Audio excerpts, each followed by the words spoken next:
حج کیا ہے یہ انشاءاللہ مختصر انداز میں آپ کے سامنے پیش کرنے کی کوشش کریں گے۔ نبی صلی اللہ علیہ وسلم جس قوم کے پاس بھیجے گئے وہ قوم ابراہیم علیہ السلام اور اسماعیل علیہ السلام کی شریعت پر چلتی تھی۔ ابراہیم علیہ السلام کی شریعتی سے حج کا سلسلہ چل رہا ہے، اور مکے کے لوگ اور مکے کے اطراف جتنے عرب کے لوگ ہیں وہ سب حج کرنے آتے، لیکن حج میں ان میں اللہ کی عبادت کے ساتھ ساتھ بدھ، شرک پرستی، وسیلہ گری سب کچھ داخل ہو گیا۔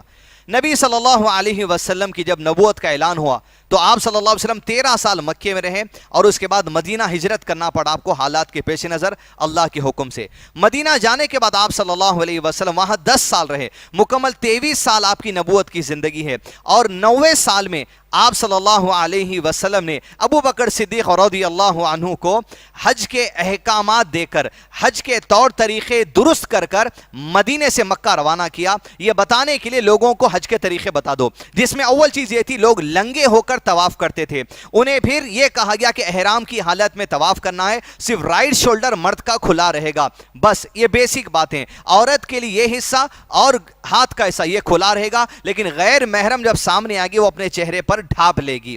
دوسری بات، ابو بکر صدیق رضی اللہ عنہ نے اعلان کروا دیا کہ ننگے طواف نہیں کیا جائے گا، اور کسی مشرک کو حج پر آنے نہیں دیا جائے گا۔ یہاں بنیادی بات یہ ہے، انسان کا عقیدہ اگر درست نہیں ہے، وہ چاہے جیسی تیسی عبادتیں کر لے، اس کی عبادت رد کر دی جائے گی، بیکار ہو جائے گی، فائدے کی نہیں رہے گی۔ لہذا انسان کو چاہیے توحید پر مضبوط رہتے ہوئے سنت کے مطابق اعمال کر لیں۔ اب حج جملہ 6 دن کا حج ہوتا ہے، جس میں 5ویں دن کا بھی آپشن ہے، اور 6ٹھے دن کا تو حج ہے ہی ہے جو نبی صلی اللہ علیہ وسلم نے کیا۔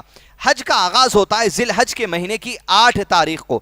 8 تاریخ کو ذی الحج کے آپ مکے سے احرام باندھ کر تلبیہ پڑھتے ہوئے آپ مینا کی طرف جائیں گے۔ لبیک اللہم لبیک لبیک لا شریک لک لبیک ان الحمد والنعمت لک والملک لا شریک لک، توحید کی گواہی دیتے ہوئے کہ اللہ کے سوا کوئی معبود نہیں، اسی کا حکم چلتا ہے، اسی کا ملک ہے، اسی کی بادشاہت ہے۔ یہ تلبیہ لگاتے ہوئے مینا کے میدان کی طرف نکلیں گے۔ فجر کی نماز مکے میں ادا کرنے کے بعد مینا میں پہنچ کر ظہر اور عصر کی نماز ملا کر پڑھیں گے، پھر شام کو مغرب اور عشاء کی نماز ملا کر پڑھیں گے، رات کو مینا کے میدان میں قیام کریں گے۔ اس کے بعد جب رات ہی کو مغرب کے بعد 9 ذی الحج شروع ہو جاتی ہے، 9 ذی الحج کو اب آپ فجر کی نماز کے بعد عرفہ کے میدان کی طرف نکلیں گے، وہی تلبیہ پڑھتے ہوئے۔ عرفہ کے میدان میں ظہر کی نماز سے پہلے، زوال سے پہلے آپ کو پہنچنا ہے۔ وہاں پہنچ کر ظہر اور عصر کی نماز ملا کر امام صاحب مسجد میں پڑھائیں گے، ان کے ساتھ جو سو ملا کر پڑھنا ہے۔ اس کے ساتھ ہی پہلے خطبہ دیا جائے گا، اور اس کے بعد ظہر اور عصر کی نماز پڑھائی جائے گی۔ ظہر کی 2 رکعت پڑھیں گے، سلام پھیریں گے، پھر اٹھیں گے، عصر کی 2 رکعت پڑھیں گے، اور اس کے بعد پھر آپ جو سو اپنے کیمپ میں چلے جائیں گے۔ عرفہ یہ حج کا اصل ہے۔ عرفہ کے دن اللہ عز و جل تمام حاجیوں کے لیے مغفرت کے جو فیصلے نازل کرتے ہیں۔ شیطان کو جب اس بات کا علم ہوتا ہے تو شیطان مایوس ہو جاتے اللہ تعالیٰ کے اس فیصلے کو دیکھ کر۔ عرفہ کا دن، جس دن دنیا کے تمام مسلمانوں کو جو حج کو نہیں جاتے انہیں روزہ رکھنے کی تعلیم دی گئی، تاکہ گزشتہ سال اور آنے والے سال میں جو صغیرہ گناہ ہوئے ہیں ان صغیرہ گناہوں کی معافی کے لیے یہ ایک دن کا روزہ کفارہ بن جاتا ہے۔ 9 ذی الحج کو مغرب کی نماز تک آپ عرفہ میں رکیں گے، لیکن مغرب نہیں پڑھیں گے اور عشاء نہیں پڑھیں گے عرفہ میں، اور عرفہ سے نکل کے اب آپ مغرب سے پہلے یا مغرب کے وقت میں جیسے غروب ہوتا ہے مزدلفہ کے لیے نکل جائیں گے۔ مزدلفہ میں پہنچ کر رات آپ کو مزدلفہ میں بسر کرنی ہے، اور مزدلفہ میں جب آپ پہنچیں گے تب پہنچ کر آپ کو وہاں پر مغرب اور عشاء کی نماز ملا کر پڑھنا ہے، اور رات میں آرام کرنا ہے۔ پھر اس کے بعد صبح فجر کی نماز بھی آپ کو مزدلفہ میں پڑھنا ہے۔